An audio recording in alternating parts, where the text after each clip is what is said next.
Good evening and welcome. Today is Wednesday, May the 18th, 2022, and this is the City of Anderson Board of Architectural Review. As we all know, since we last met, our fellow board member, Moyer Albergati, passed away. Rather than a moment of silence, perhaps more appropriately, we have a moment of fond reflection and remembrance of Moyer's contribution to this board, to our community as a whole, her kindness to all, and her smile. We'll move into the public hearings, first being BAR 2207.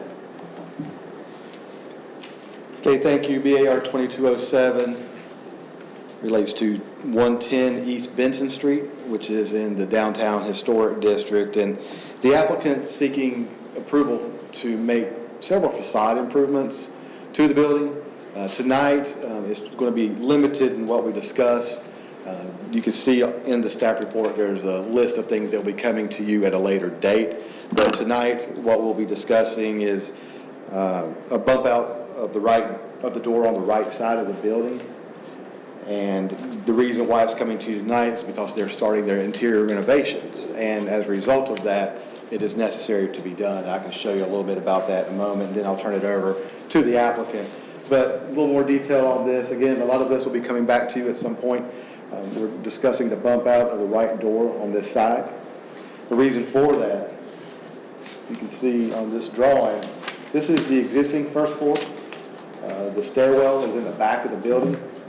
They're proposing to move it to the front, and they would like to go ahead and move forward with that type of improvement. Now, the applicant is Mr. Zion, and I believe he would like to make some comments regarding this request as well. Sure.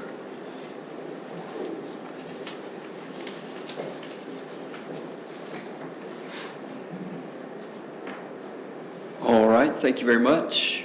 Maurice, you pretty much hit on all of the high points. The main thing we wanted to get approved tonight was this bump out down here that Maurice mentioned, which will occur right here on the exterior facade. The colors and finishes and trim details, all that will come probably next month. But right now, they just wanted to keep the interior moving forward. They wanted to get approval for that bump out tonight. And the other item would be the windows. They're asking to use vinyl windows. There's 3 windows up high here. Vinyl windows with that historic grid pattern, that cross pattern, to mimic the windows in the adjacent buildings. So they want approval for those vinyl windows and approval for the bump out on the ground level. The bump out certainly makes sense to fully utilize the building. I'll go ahead and ask the mullions for the monoclad windows. Right. The mullions will actually be wood. The vertical ones, anyway, they're going to trim around the vinyl windows with wood and then attach a wood vertical mullion on the inside and the outside of the window to again mimic that historic grid pattern. Inside and outside? Yes. Wonderful. Yes. All right. Comments, questions, concerns? I think it's a wonderful start to a good project. Yep. It all makes sense. And I know Mary Lou's particularly pleased with the exterior. I'm very impressed with the windows. Is there a motion to approve? From Mary Lou, second from Jill. Anything further?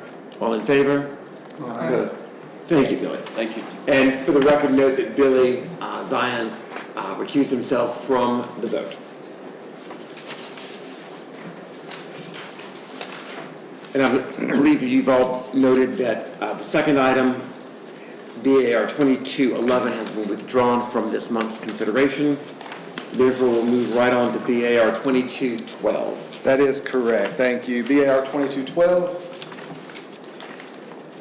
is 408 North Main Street. This is also in the downtown historic district, and this relates to new signage on the building because there's a new tenant getting ready to occupy that space. A couple of sign requests tonight. One is before you on the overhead. It pertains to the freestanding monument sign that exists on the property. They would like to replace the signage in the area where the signage is previously located. The panels, there'll be two of them, 11.3 square feet in size. Again, it'll fit the space that was previously available for signage. Constructed a 3/16 inch thick translucent polycarb panel, and the color of the vinyl will be a dark gray color. Again, that's a replacement. Now, this is a new sign that they're requesting. You can see this is the Sharp Street or the southern frontage of the building. Currently, it looks like that. They're looking to add the attached wall signage, and that will be approximately 11 square feet in size, and it will be non-illuminated, and the lettering will be aluminum with 3-inch deep channel lettering, also a gray in color. Now, all of the signage from a zoning perspective, it meets our zoning guidelines, so I'm taking that into consideration. When you look at approving signage, we look toward your design guidelines, and you see that appropriate signs include freestanding, flush-mounted, window, projecting, hanging, awning, and directional signs. And of course, a sign should not obscure or compete with the architectural details of the historic building facade. And obviously, a sign should be in character with the material, color, and detail of the building. So those are a couple of elements to consider when reviewing this request. Any questions for me? The applicant is not in attendance tonight. As to the monument sign, it's simply a replacement. Structurally, it's the same. We do have the addition on the Sharp Street side, but there again with the aluminum channel lettering that we've approved in the past. Any thoughts, concerns, questions? Is there a motion to approve from John? Second from Andy. Anything further? All in favor? Opposed? Very good. And finally tonight, VAR 2214. Okay, thank you. You're moving fast tonight. Give me 1 second here. Let's see what's going on. That's right. Okay. The new parking garage, if you're all familiar with, it's located at 314 South McDuffie Street. This is also in the downtown historic district, and the request before you tonight is approval to build out the amenity shelf space that was previously being constructed, to improve that and to build it out with several elements.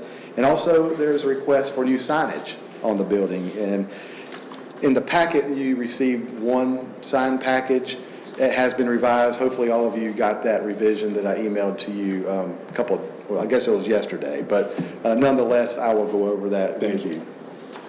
But as far as the amenity space, the upfit materials include addition of bronze anodized storefront to match the existing, the installation of a partial enclosure using motorized vinyl screening, replacement of the dark bronze railings with surface-mounted frameless glass railings, and then installation of white metal panels at 2 stores locations to match the existing. So we can go into that more detail with the applicant once I complete the report. Another piece to this, as I mentioned earlier, is a signage package, and I'll go over this individually. The reason why it was revised over the last few days is that their initial sign package actually exceeded some of the square footage requirements in our zoning ordinance, so they willingly came back and revised it to meet all of our sign guidelines per the zoning ordinance. Looking at the first wall sign, this is the side facing Main Street, if you will, really facing the back of the hotel. And this is a 85 square foot sign that is channel letters internally illuminated with flat white acrylic faces. The signage will be decorated with first surface day-night vinyl graphics, which will appear black during the day and then it'll illuminate during the nighttime hours. And again, that's 85 square feet facing west. On the northern side of the building, or the side of the building that faces the Bleckley Inn, Church Street, they're requesting a total of 100 square feet of wall signage. Again, internally illuminated with flat white acrylic faces, exactly the same as the previous sign that I went over. In the sign package from earlier in the week, this sign did exceed the square footage requirements, but 100 square feet is what's allowed in the zoning ordinance, so they meet the zoning requirements with this particular sign package. Now, also, there's a couple of projecting signs that's being requested. One on McDuffie Street that you'll be able to see, and there's another one on Market Street. And they're both the same size. They're both projecting signs that are 56 square feet. They're double-sided, internally illuminated, projecting wall signs. The signs will have router cut faces with push-through acrylic letters that will be decorated with first surface translucent vinyl. The sign cabinet will have 3 arms mounted to the wall. And again, on each of these walls on McDuffie and on Market Street, you can have up to 100 square feet of signage. These are 56 each, so they do meet our sign requirements. You can see this is how it will look from the McDuffie Street side. On the Market Street side, you can see how it looks over here. In the sign package that you received over the weekend, there was an additional signage on Market Street, wall signage, but that since has been removed. So now they do meet the sign requirements. Again, in a nutshell, that's what the request is. If you have any questions for me, I'll be glad to answer those. And also, the applicant is in attendance who can probably answer more specific details per the request. Sure, perhaps it's the phrasing here a little different. Tell me again, the material, we were talking about dark during the day and then white at night. Are we talking vinyl signs or the routed out, internally illuminated that we've had in the past? That's the way I took it, is internally illuminated with a vinyl or wrapping around it, but the applicant may be able to. Billy, do you know what they're talking about? I think it was the box sign that had the vinyl letters, which would be behind the metal cutouts, right? Is that right? Yes, if you'd step up and tell us more about the sign. This is not sounding like. Yeah, unfortunately, we don't have the detail to answer the question you're asking. I just know that they are illuminated. As far as, I don't know about them being black and white. I guess one reading sounds like it's a metal cabinet with vinyl. It's channel letters for sure. But this box, I think this one, That's different. it's a metal cutout, and the white part is vinyl, Okay. kind of behind the metal. Okay, so reading this description, yeah, it is a channel letter. It is internally lit, and there's a vinyl face that during the day, I guess it's a clear acrylic, but during the day it appears black, as you see in this photograph here, this rendering. And then at night, when it gets lit up, the background, the building and everything is dark, but the lighting will appear white for the signage. And what's the material of those letters? So it's aluminum cans and then a vinyl infill. So if you've got an L, it has a depth to it. Mm-hmm. And inside the depth is the lighting, and then on the outside face is a vinyl piece. So everything's metal except for a sheet of vinyl on the front, like a lens. Right. Appears black in the daytime. That's I guess what we're, to be as clear as mud, what we don't want downtown is a bunch of plastic McDonald's style. No. Signs, That's not what this is. This is definitely an aluminum framed lettering system, and I got you. each one of those letters is an individual piece of metal. Mm-hmm. And then what happens is that because it has depth to carry the light fixture Right. itself, sorry, blocking the microphone, you have a vinyl face on it, but it's not the extruded poly that you're used to seeing like a McDonald's sign. No, nothing against McDonald's, but that's the boulevard and this is downtown, so. Yeah. We wouldn't want that. Right. The projection sign, I'm assuming is in an aluminum case as well? Yes. You said can? Okay, thank you. It's double-sided, internally lit. You have.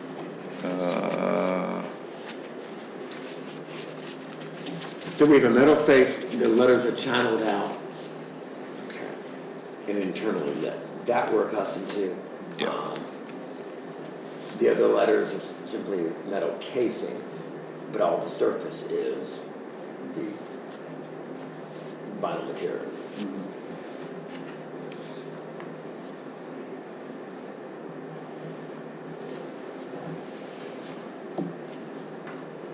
Any questions, concerns?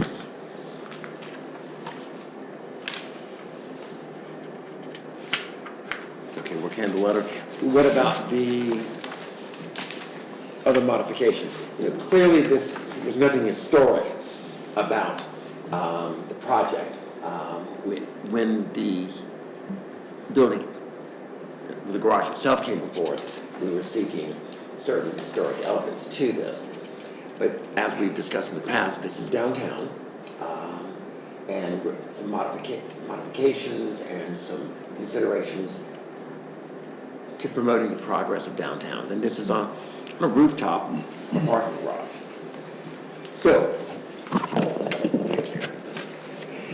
So with that, thoughts, concerns? Do you know if there will be like surface mounted conduit running between each word of the brick mounted letters? I would not anticipate that. I think each one will be coming from through the wall. Okay. To power each one. The submittal here from Sinclair Sign does not clearly state that. Okay. But our goal would be that would not be the case, that they would be individually powered. Right, on the other side of the wall. And it should be very easy to do that. Right, Yes. okay.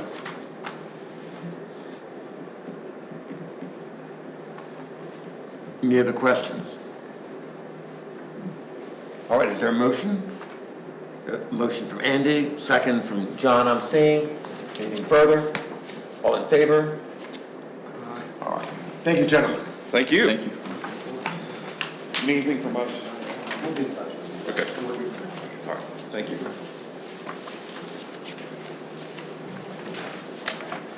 And you have before you the minutes from last month's meeting. Hopefully you've had an opportunity to review them. Any deletions, corrections? As always, Alondra, thank you very much. Is there a motion to approve? From Mary Lou, second from Billy. All in favor? Aye. Anything further tonight, folks? Motion to adjourn? Thank you, John. Second from Andy. All in favor? Aye. We are adjourned.